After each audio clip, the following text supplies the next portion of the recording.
जो नियमावली में दिया गया उस अनुसार बहाली हो जाए। इसके बाद जो बहाली आएगी उसमें ये आदेश लागू हो, बस इतना। सुप्रीम कोर्ट का फैसला है तो अब तो अयोग्य हो गए। 4 से 4.5 लाख बीएड वाले ही 1 to 5 में, क्योंकि 6 to 8 की वैकेंसी सरकार ने निकाली ही नहीं, जिसकी वजह से 1 to 5 में सभी लोग फॉर्म भर दिए। तो अब उसमें तो ज़्यादा बीएड वाले ही हैं, लेकिन आपने फॉर्म भरवा लिया तो अभ्यर्थी की तो गलती नहीं है ना, चाहे डीएलएड वाले हो या बीएड वाले, उनकी तो गलती नहीं है।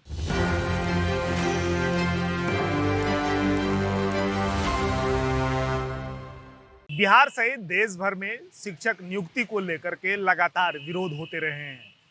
एक मामला राजस्थान का है, उसी मुद्दे पर बातचीत करेंगे और वो बिहार से कैसे संबंध रखता है, क्योंकि ये सुप्रीम कोर्ट का कुछ निर्णय है, उसी पर जो है चर्चा करेंगे। हमारे साथ छात्र नेता दिलीप कुमार हैं। दिलीप जी, राजस्थान का जो मुद्दा है शिक्षकों की नियुक्ति को लेकर के, वो बिहार से कैसे संबंधित है? देखिए, राजस्थान में ये मामला चल रहा था, बीएड वर्सेस डीएलएड की लड़ाई चल रही थी कि 1 to 5 में बीएड वाले को मौका नहीं मिलना चाहिए। तो वहाँ से जब पटना ये राजस्थान के हाई कोर्ट ने डिसीजन दिया, उसके बाद लोग चले गए सुप्रीम कोर्ट बीएड वाले। तो सुप्रीम कोर्ट में ये मामला लगभग लगता है 1.5 साल से चल रहा होगा। तो सुप्रीम कोर्ट ने कल डिसीजन दिया है कि 1 to 5 में शिक्षक बनने के लिए, 1 to 5 क्लास में शिक्षक बनने के लिए बीएड वाले योग्य नहीं होंगे। तो उसके बाद अब तो ये फैसला जब सुप्रीम कोर्ट ने दिया है तो ये तो नहीं है कि सिर्फ राजस्थान में लागू होगा, तो पूरे देश में लागू हो जाएगा। बिहार में जो है अब बीएड वाले योग्य होंगे या अयोग्य होंगे? तो सुप्रीम कोर्ट का फैसला है तो अब तो अयोग्य हो गए।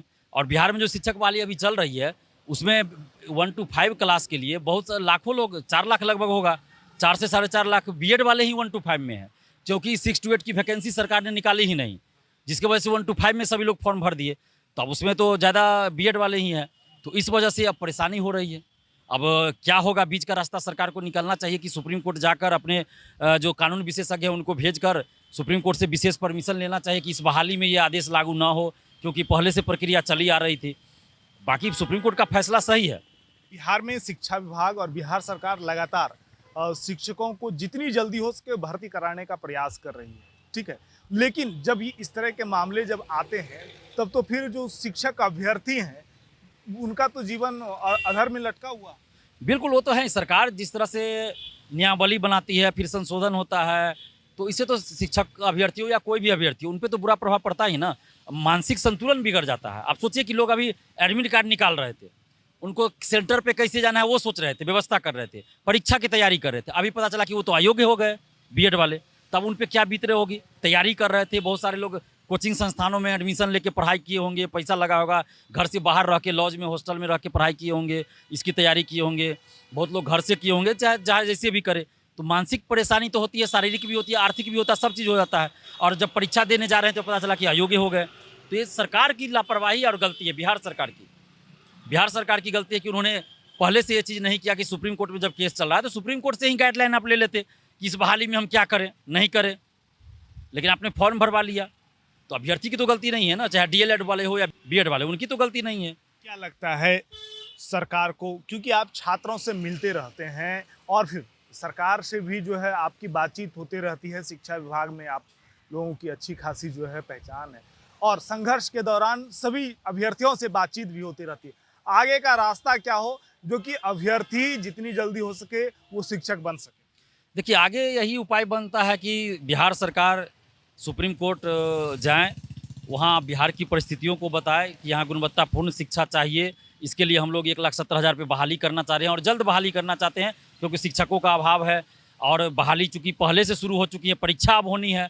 तो ये इस आदेश को जो है इस नियमावली पे और इस शिक्षक बहाली से छूट दिया जाए, इस शिक्षक बहाली में आदेश लागू ना हो, बस इतना सुप्रीम कोर्ट में जाए कहे। सुप्रीम कोर्ट क्या करेगा, तो सुप्रीम कोर्ट के पास पावर है। बिहार में डीएलएड और बीएड दोनों को जो है परीक्षा में शामिल होने के लिए और योग्य होने के लिए कहा। बस यही हम, और सीटेट हो, बीएड हो, डीएलएड हो, माने जो नियमावली में दिया गया उस अनुसार बहाली हो जाए। इसके बाद जो बहाली आएगी उसमें ये आदेश लागू हो, बस इतना। सुप्रीम कोर्ट में जाके अपना तर्क रखे तो हो सकता है सुप्रीम कोर्ट इसे पुनर्विचार करे और ऐसा कर भी दे। अभी हमारे साथ शिक्षक भर्ती को लेकर बातचीत करने के लिए छात्र नेता दिलीप कुमार थे।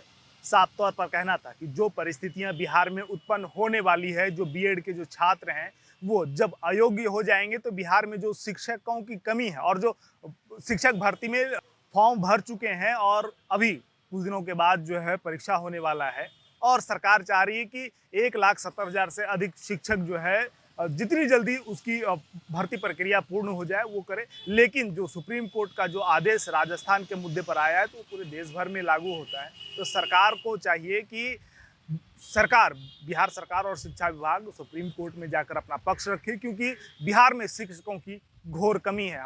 अभी हमारे साथ बातचीत करने के लिए दिलीप कुमार थे। तो इस तरह तमाम अपडेट्स के लिए बने रहें एक न्यूज़ 24 के साथ। कैमरामैन विष्णु के साथ मैं विपुल पटना।